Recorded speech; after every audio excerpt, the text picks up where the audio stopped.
Gangster विकास दुबे के encounter से Kanpur shootout में शहीद हुए पुलिस वालों के परिजन खुश हैं। एक पुलिसकर्मी के रिश्तेदार तो इतने खुश हुए कि उन्होंने सीएम योगी आदित्यनाथ को रुद्र अवतार तक बता डाला। शहीद सीओ देवेंद्र कुमार मिश्रा के रिश्तेदार कमलकांत ने हमारे सहयोगी चैनल टाइम्स नाउ से बातचीत में एनकाउंटर का क्रेडिट सीएम योगी को दिया। हालांकि उन्होंने ये भी कहा कि विकास दुबे के मारे जाने से परिवार को सिर्फ 10% संतुष्टि मिली है। उसको शरण देने वाले लोगों पर भी कार्रवाई होनी चाहिए। सुनिए उनका पूरा बयान। तो ये सिस्टम जो है, मैं कहता हूँ विकास दुबे मर गया, अच्छी बात है। इससे हमें 10% सेटिस्फेक्शन मिला है कि आज हम अपने भाई का लास्ट जो कर्म होते हैं, क्रियाकर्म होते हैं, वो इस संतुष्टि के साथ कर पाएंगे कि उनका हत्यारा पकड़ा गया या मारा गया। लेकिन बाकी समाज का क्या होगा? What will happen to the society when the system is still alive? इस शेल्टर देने वाले उसको अभी भी अलाइव हैं, जो उसको उनके खिलाफ कोई कार्रवाई नहीं हुई है। Those who were supporting from those high level persons, political persons में भी देयर ऑफिशियल्स में भी there, what action has been taken against them?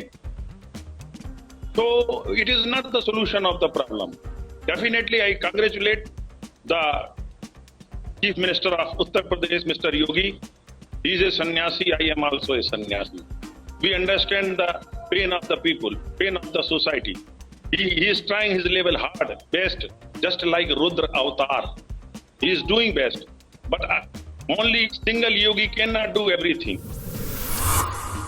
केंद्रीय स्वास्थ्य मंत्री हर्षवर्धन ने कहा है कि कोरोना के बढ़ते मामलों की उन्हें परवाह नहीं है, क्योंकि कोरोना की टेस्टिंग बढ़ने के साथ ये आंकड़े बढ़ने ही थे।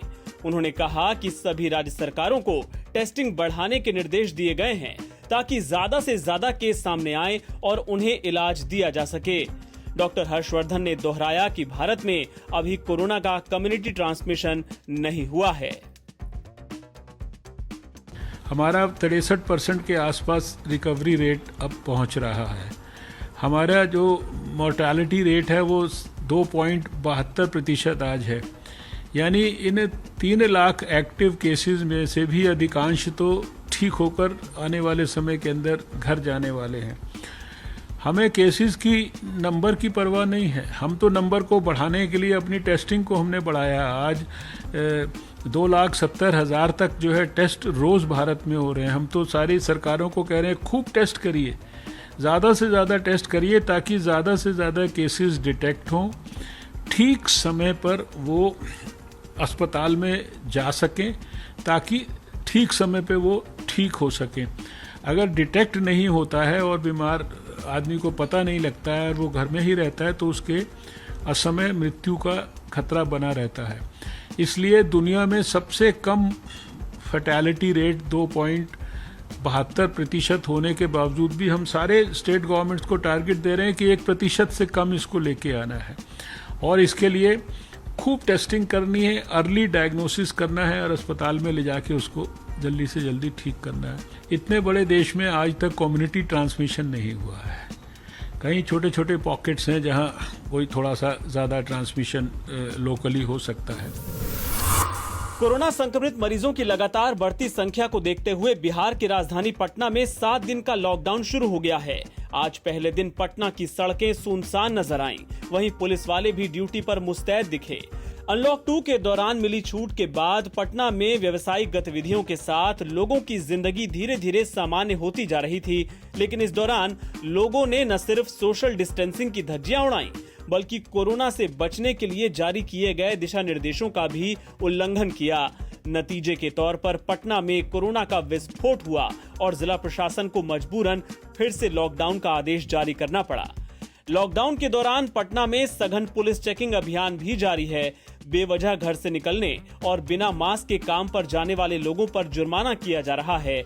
इसके अलावा जो ऑटो चालक या अन्य वाहन चालक बिना मास्क लगाए निकल रहे हैं, उनके वाहनों को जब्त भी किया जा रहा है।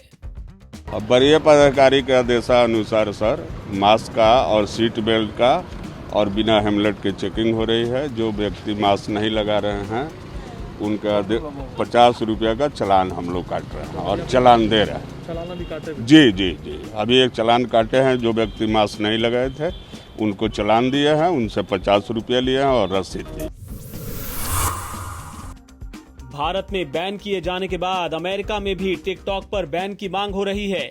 ऐसे में टिकटॉक की पेरेंट कंपनी बाइटडांस अपने कॉर्पोरेट स्ट्रक्चर में बदलाव करने पर विचार कर रही है।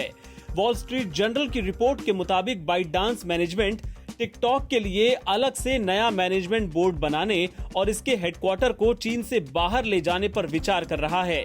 पिछले दिनों जब भारत सरकार ने टिकटॉक समेत 59 चाइनीज ऐप पर बैन का फैसला किया था, तो सरकार का कहना था कि ऐसा यूजर्स की प्राइवेसी को ध्यान में रखते हुए किया गया है, यानी इन ऐप पर डेटा शेयरिंग का आरोप लगाया गया।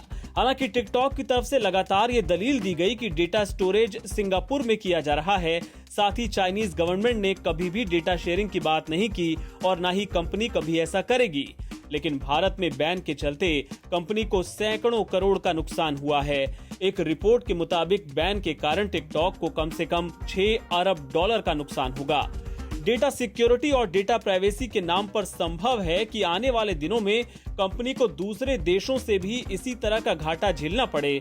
ऐसे में कंपनी ने वक्त रहते अपने लिए नया ठिकाना तलाशना शुरू कर दिया है।